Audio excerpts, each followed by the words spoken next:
నందు ప్రేమ సహోదరి సహోదరులకు యేసుక్రీస్తు నామములో శుభములు. దేవుని యొక్క మహిమ మీ మీద ప్రకాశించును గాక. ఈరోజు దేవుడు మనకిచ్చిన మాట 2వ దినవృత్తాంతాల గ్రంథము 15వ అధ్యాయము 14 వారు ఎలుగెత్తి బొబ్బలిడుచు మేళములతోనూ బూరల నాదముతోనూ బేరీధ్వనులతోనూ యెహోవా సన్నిధిన ప్రమాణం చేసిరి.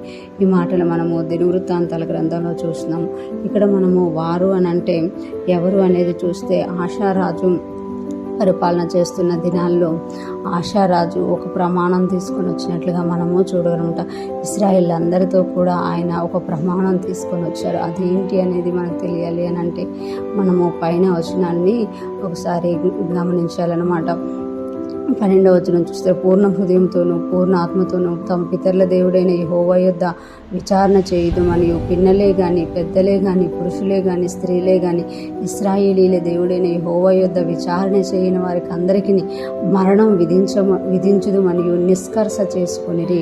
అంటే దేవుణ్ణి వెతకడానికి పూర్ణ హృదయంతో పూర్ణ ఆత్మతో పూర్ణ మనస్సుతో దేవుణ్ణి వెతకాలని, దేవుని యొద్దే విచారణ చేయాలని, ఇతరుల వద్ద విచారణ చేయకూడదని ఆశారాజు ఒక ప్రమాణం తీసుకొచ్చామట. ఒకవేళ ఎవరైనా దేవుని యొద్ద విచారణ చేయకుండా వారు పిన్నలే గాని పెద్దలే గాని వృద్ధులే గాని పురుషులే గాని స్త్రీలే గాని దేవుని యొద్ద విచారణ చేయని వారికి మరణశిక్ష విధిస్తామని నిష్కర్ష చేసుకున్నారట. అంటే ఒక ప్రమాణం చేసుకున్నట్టు. ఎప్పుడైతే రాజు అలాగ ప్రమాణమును విడుదల చేశారో ఆ ప్రమాణం చేయడానికి వారి ఇక్కడ 14వ వచనం మనం గమనిస్తే వారు ఎలుగెత్తి బొబ్బలిడుచు మేళములతోనూ బూరల నాదముతోనూ బేరీధ్వనులతోనూ యెహోవా సన్నిధిని ప్రమాణం చేసిరి. రాజు ఒక ప్రమాణం తీసుకొచ్చినప్పుడు దేవుని యొద్ద విచారణ చేయాలి, పూర్ణ హృదయంతో పూర్ణ ఆత్మతో పూర్ణ మనస్సుతో దేవుణ్ణి వెతకాలి అని ఎప్పుడైతే ఒక ప్రమాణం తీసుకొచ్చారో అది మేము చేస్తాము అని వారు ఎలుగెత్తి బొబ్బలిడుచు చెప్పారంట. ఇంకొకటి మేళములతోనూ బూరల నాదముతోనూ బేరీధ్వనులతోనూ యెహోవా సన్నిధిని ప్రమాణం చేశారు.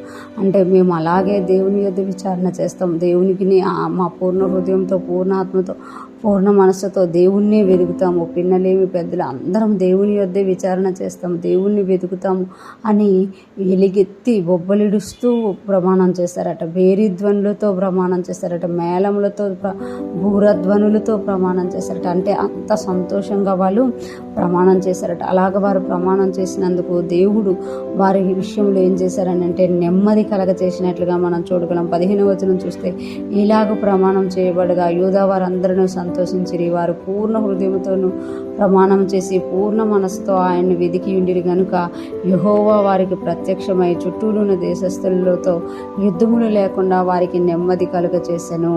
ఇక్కడ చూస్తే మనం ఎప్పుడైతే రాజు పూర్ణ హృదయంతో పూర్ణాత్మతో పూర్ణ మనసుతో దేవుణ్ణి వెదికారో అప్పుడు ఆ దేశంలో యుద్ధాలు లేకుండా అయిపోయి. ఈరోజు ఫ్రెష్ మనం వింటున్న ప్రతి ఒక్కరూ మనం జ్ఞాపకం చేసుకోవాలి. మనం పూర్ణ హృదయంతో పూర్ణాత్మతో పూర్ణ మనస్సుతో దేవుణ్ణి వెదికేవారిగా దేవుని యొద్ద విచారణ చేసేవారిగా ఉన్నప్పుడు మన సరిహద్దులలో సమాధానం వెలువడి చేస్తుంది అని దేవుడు తెలియజేస్తున్నారు. మనం ఎప్పుడైతే ఆయన్ని వెతుకుతామో ఆయన మన జీవితాల్లో అద్భుతం చేస్తారు.